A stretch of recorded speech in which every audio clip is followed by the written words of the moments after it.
as we enter into fall and winter. So I thought it would be nice to read by the fire tonight. As I read scripture to you, enjoy the sound of the crackling fire.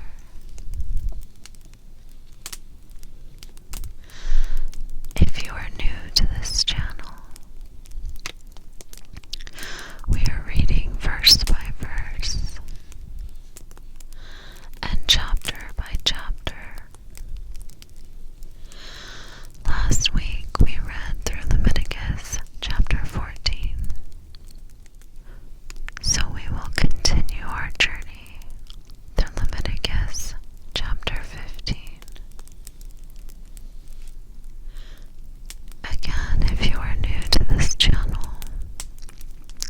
I have already read through Genesis and Exodus, and we are obviously continuing through Leviticus.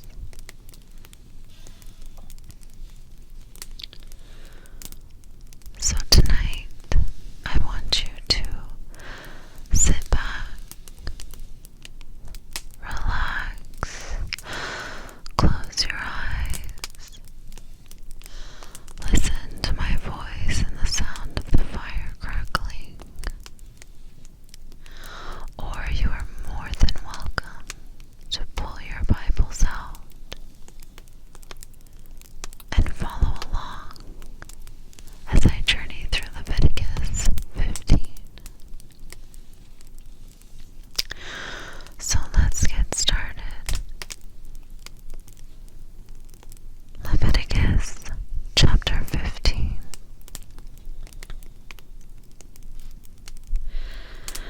Cleansing unhealthiness.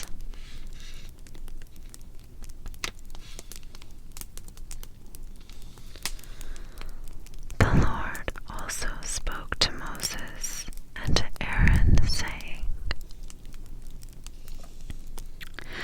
"Speak to the sons of Israel, and say to them, when any man has a discharge from his body, his discharge is unclean. This, moreover, shall be his uncleanness.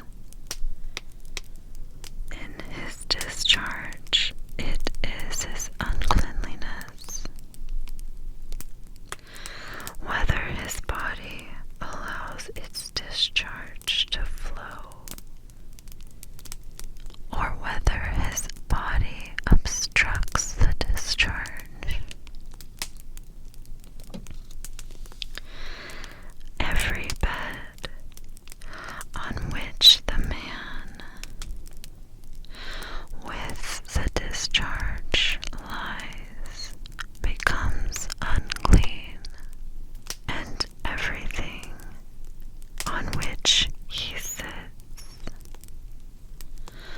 becomes unclean. Anyone, moreover, who touches his bed shall wash his clothes and bathe in water,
to the doorway of the tent of meeting and give them to the priest.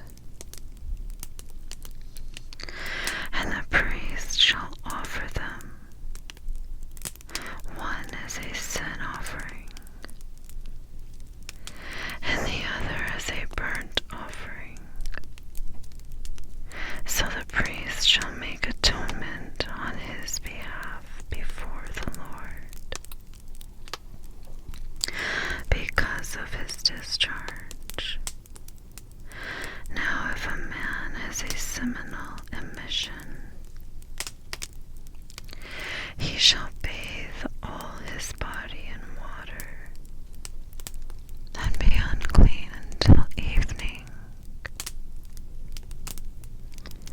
As for any garment or any leather on which there is a seminal emission, it shall be washed with water and be unclean until evening. If a man sleeps with a woman, so that there is a seminal emission, they shall both bathe in water and be unclean until evening. When a woman has a discharge, if her discharge in her body is blood, she shall continue in her menstrual impurity for 7 days, and whoever touches her shall be unclean until evening. Everything also on which she lies during her menstrual impurity shall be unclean, and everything on which she sits shall be unclean. Anyone who touches her bed shall wash his clothes and bathe in water and be unclean until evening. Whoever touches any object on which she sits shall wash his clothes and bathe in water and be unclean until evening. Whether it be on the bed or on the thing on which she is sitting, when he touches it, he shall be unclean until evening. If a man actually sleeps with her, so that her menstrual impurity is on him, he shall be unclean 7 days, and every bed on which he lies shall be unclean. Now if a woman has a discharge of her blood for many days, not at the period of her menstrual impurity, or if she has a discharge beyond that period, for all the days of her impure discharge, she shall continue as though in her menstrual impurity. She is unclean. Any bed on which she lies all the days of her discharge shall be to her like her bed at menstruation, and every object on which she sits shall be unclean like her uncleanliness at that time. Likewise, whoever touches them shall be unclean, and shall wash his clothes and bathe in water, and be unclean until evening.